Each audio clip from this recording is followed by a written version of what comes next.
ప్రియ సహోదరి సహోదరులారా, చిన్న సంఘటనలో గొప్ప ఆత్మీయ అర్థం ఉంది.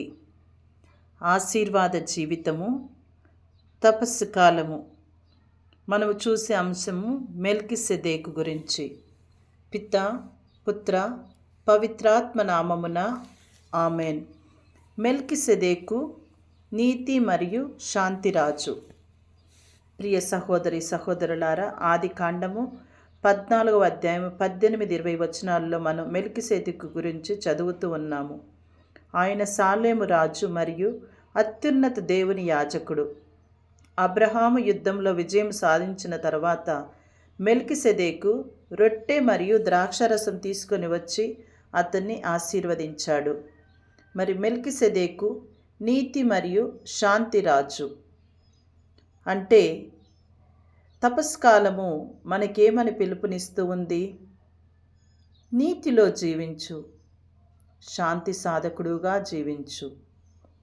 మన హృదయంలో పాపము, అసూయ, కోపం, ద్వేషం ఉన్నంత వరకు నిజమైన శాంతి ఉండదు. ఉపవాసం మన శరీరాన్ని నియంత్రిస్తుంది. ప్రార్థన మన ఆత్మను శుద్ధి చేస్తుంది. దానం మన స్వార్థాన్ని తగ్గిస్తుంది. మెల్కిసెదెకులా మనము కూడా శాంతియుతమైనటువంటి జీవితాన్ని ప్రయాసపడాలి. దేవునితో సంబంధం సరిగా ఉంటేనే మనలో నిజమైన శాంతి ఉంటుంది.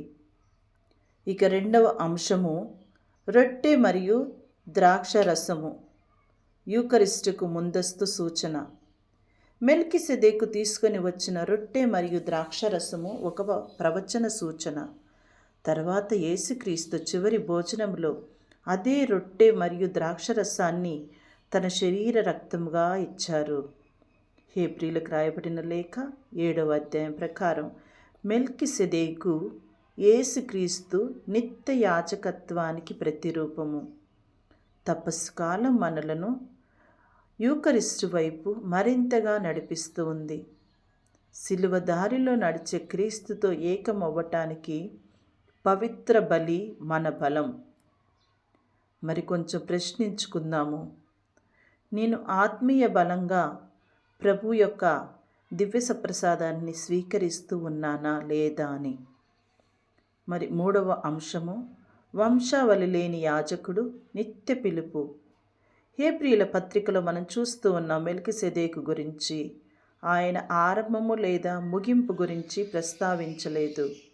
ఇది ఒక ఆత్మీయ సందేశము సహోదరులారా. మన భౌతిక జీవితము తాత్కాలికమైనది, కానీ దేవునితో మన సంబంధము నిత్యమైనది.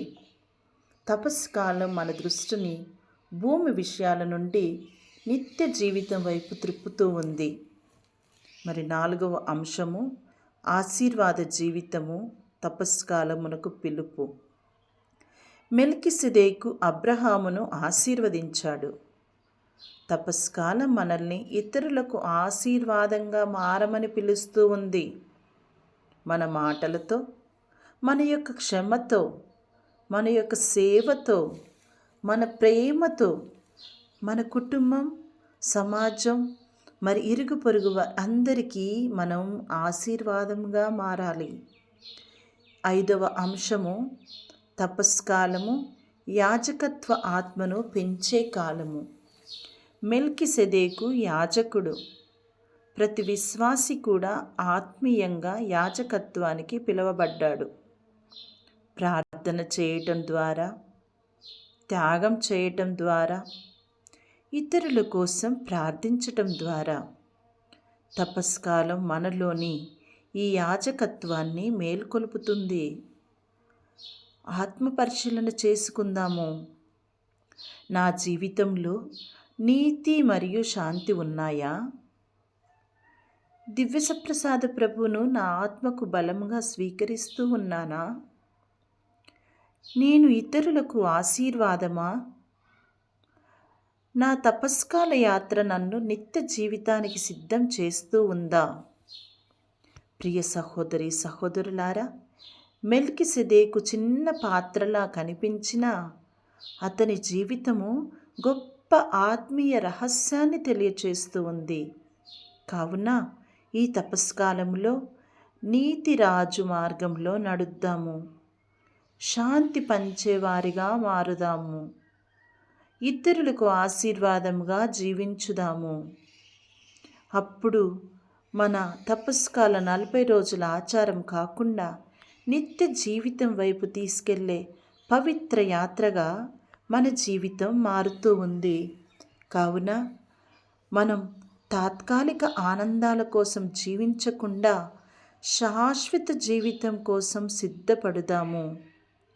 మన దృష్టిని ఈ లోకంపై కాకుండా దేవునితో బంధం పెంచే విధంగా మార్చుకుందాము.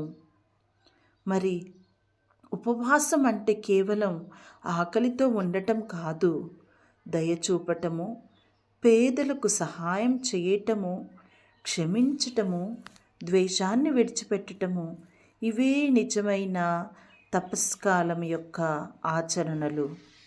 మరి మెల్కిసెదెకు జీవితం 3 విషయాలను మనకు నేర్పుతూ ఉంది. అవేమిటంటే నీతి జీవితం, శాంతి జీవితం, బలి జీవితం. నీతి జీవితం అంటే పాపాన్ని విడిచిపెట్టి పవిత్రంగా జీవించటం.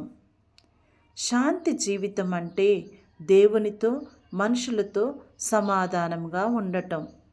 బలి జీవితం అంటే మన స్వార్థాన్ని త్యజించి దేవునికి మనలను అర్పించటం.